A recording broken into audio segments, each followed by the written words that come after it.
ఆర్థిక మంత్రి పయ్యావుల కేశవ్ ప్రవేశపెట్టిన బడ్జెట్ చంద్రబాబు మార్క్ వంచన మోసానికి ప్రతిబింబంగా ఉందని, ప్రభుత్వంపై ఆధారపడిన పేద బలహీన వర్గాల జీవన ప్రమాణాలు పెంచే విధంగా ఈ బడ్జెట్ కనిపించడం లేదని మాజీ మంత్రి గుడివాడ అమర్నాథ్ ఆక్షేపించారు. ప్రభుత్వం మీద ఆధారపడినటువంటి కుటుంబాలు ఆ బడ్జెట్లో పొందుపరిచేటువంటి కేటాయింపుల్లో ఆ కేటాయింపుల ద్వారా మన జీవితాలు మారుతాయి, మన జీవన విధానం మారుతుంది, మన ప్రాంతాలు అభివృద్ధి చెందుతాయి, మన భవిష్యత్తు బాగుంటుంది అని చెప్పి రాష్ట్రంలో ముఖ్యంగా పేదవారు ఎదురు చూస్తారు. వీటన్నిటికన్నా మించి బడ్జెట్ పెట్టేటువంటి ప్రభుత్వం ఆ ఎన్నికల్లో ఇచ్చినటువంటి హామీలు ఏ రకంగా నిలబెట్టుకుంటున్నారు, ఇచ్చినటువంటి హామీలు నిలబెట్టుకున్నటువంటి క్రమంలో మన భవిష్యత్తు బాగుంటుంది అని చెప్పి ఎదురు చూసినటువంటి రాష్ట్ర ప్రజలకి పూర్తిగా నిరాశ ఎదురైంది అనేటువంటి విషయంలో ఏ రకమైనటువంటి సందేహం లేదు. ఆద్యాంతం బడ్జెట్ ప్రసంగంలో మాట్లాడినటువంటి అన్ని అంశాలని మనం ఒకసారి పరిశీలిస్తే అధికారంలోకి వచ్చినటువంటి 9 మాసాలు పూర్తయిపోయి దగ్గర సంవత్సరం పూర్తవుతున్నటువంటి సందర్భంలో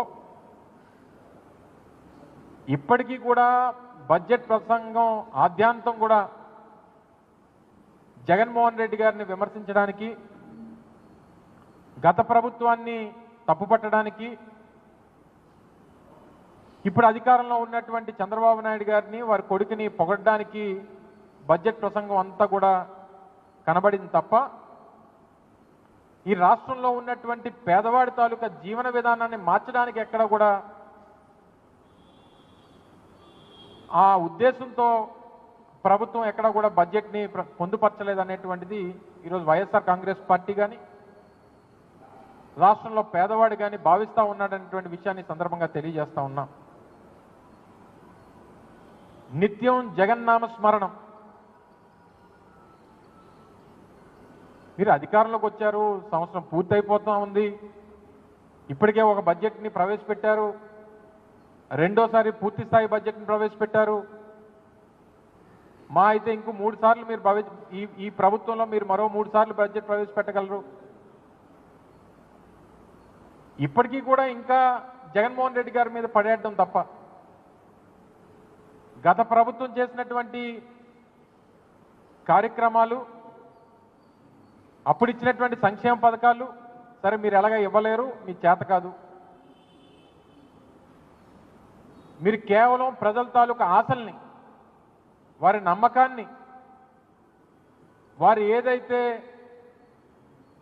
ఈ ప్రభుత్వం వస్తే జగన్మోహన్ రెడ్డి గారి కన్నా మేలైనటువంటి పథకాలు ఇస్తారు, జగన్మోహన్ రెడ్డి గారు ఇచ్చినటువంటి సంక్షేమ కార్యక్రమాల కన్నా మెరుగ్గా ఇస్తారు, ఇంకా ఎక్కువ ఇస్తారు, 2 3 ఎక్కువ ఇస్తారు అని చెప్పి పాపం ఆశపడి ప్రజలు ఓట్లేస్తే సరే మనం జీవితంలో అనేక సందర్భాల్లో చూస్తాం, నమ్మిన వాడినే మోసం చేయగలరు.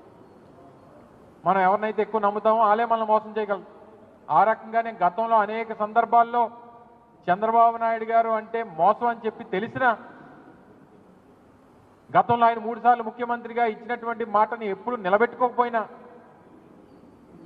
ఆయన చూపెట్టినటువంటి ఆశని ఈరోజు ప్రజలు నమ్మి ఓట్లేసినందుకు మళ్ళీ నట్టేట ముంచేసేటువంటి కార్యక్రమాన్ని చేశారు. ఎక్కడ సూపర్ 6 సంబంధించి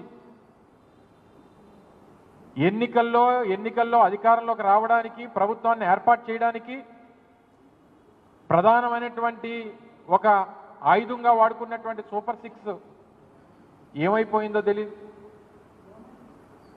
పోనీ ఇచ్చినటువంటి మాటను నిలబెట్టుకుంటారా అంటే ఆ నమ్మకం ప్రజలకు లేదు. ఎందుకు లేదు అని అంటే గతంలో నవంబర్లో 2024-25 సంబంధించినటువంటి బడ్జెట్ని సరే అధికారంలోకి వచ్చినటువంటి 6 నెలల తర్వాత మీరు బడ్జెట్ని ప్రవేశపెట్టారు. బడ్జెట్ ప్రవేశపెట్టినప్పుడు ఏం చెప్పారు? ఏదైతే అమ్మఒడి మీరు దాని పేరు మార్చి తల్లికి వందనం అని చెప్పి పేరు మార్చి 5,300 కోట్ల రూపాయలు అందులో పొందుపరిచారు. ₹1 విడుదలైందా? ఎవరికన్నా ఒక తల్లికో ఒక బిడ్డకో ₹1 ఇచ్చారా? లేదు. రైతు భరోసా కింద ఏదైతే మీరు అన్నదాత సుఖీభవ అని చెప్పి పేరు మార్చి మీరు చెప్పారో దానికి ఒక 1,000 కోట్ల రూపాయలు కేటాయింపులు చేశారు. ₹1 చెల్లించలేదు. సరే, ఇంకా ఫ్రీ బస్సు గురించో లేదా మహిళలకు ఇస్తామన్నటువంటి నెలకు 1,500 రూపాయల గురించో లేదా నిరుద్యోగులకు ఇస్తానన్నటువంటి 3,000 రూపాయల గురించో లేదా సంవత్సరానికి ఇస్తానన్నటువంటి 3 సిలిండర్ల గురించో వీటి గురించి ప్రస్తావనే లేదు. సరే, దీని గురించి పక్కన పెడదాం. మళ్ళీ నిన్న మీ బడ్జెట్ కేటాయింపుల్లో ఈ సంవత్సరం తల్లికి వందనం కింద 9,000 కోట్ల రూపాయలు కేటాయించారు. సరే, ఇస్తారో ఎవరో అనేటువంటిది తర్వాత విషయం. మీరు ఇచ్చినటువంటి ఎన్నికల హామీ ఏంటి? రాష్ట్రంలో ఎంతమంది 1వ తరగతి నుంచి 12వ తరగతి వరకు పిల్లలు ఉంటారో తల్లికి ఎంతమంది పిల్లలు ఉంటే అంతమంది పిల్లలకి సంవత్సరానికి 15,000 రూపాయలు ఇస్తామన్నారు. ఎందుకంటే గతంలో మేము ప్రభుత్వంలో ఉన్నాం. మేము అమ్మఒడి కింద అనేక పథకాలు అనేక సందర్భాల్లో 5 సంవత్సరాలు వారికి 15,000 రూపాయల చొప్పున చెల్లించాం. మాకున్నటువంటి లెక్కల ప్రకారం రాష్ట్రంలో 80 లక్షల మంది పిల్లలు ఉన్నారు. ఇది ప్రభుత్వ లెక్కలు. సంవత్సరానికి 80 లక్షల మంది పిల్లలకి 15,000 రూపాయలు చొప్పున ఇస్తే 12,000 కోట్ల రూపాయలు కేటాయింపులు చేయాలి. మీరు చెప్తుందేమో 9,000 కోట్ల రూపాయలు, కేటాయించిందేమో 8,600 కోట్ల రూపాయలు. తీరా ఎంత ఇస్తారో అనేటువంటిది ఆ దేవుడికి తెలియాలి.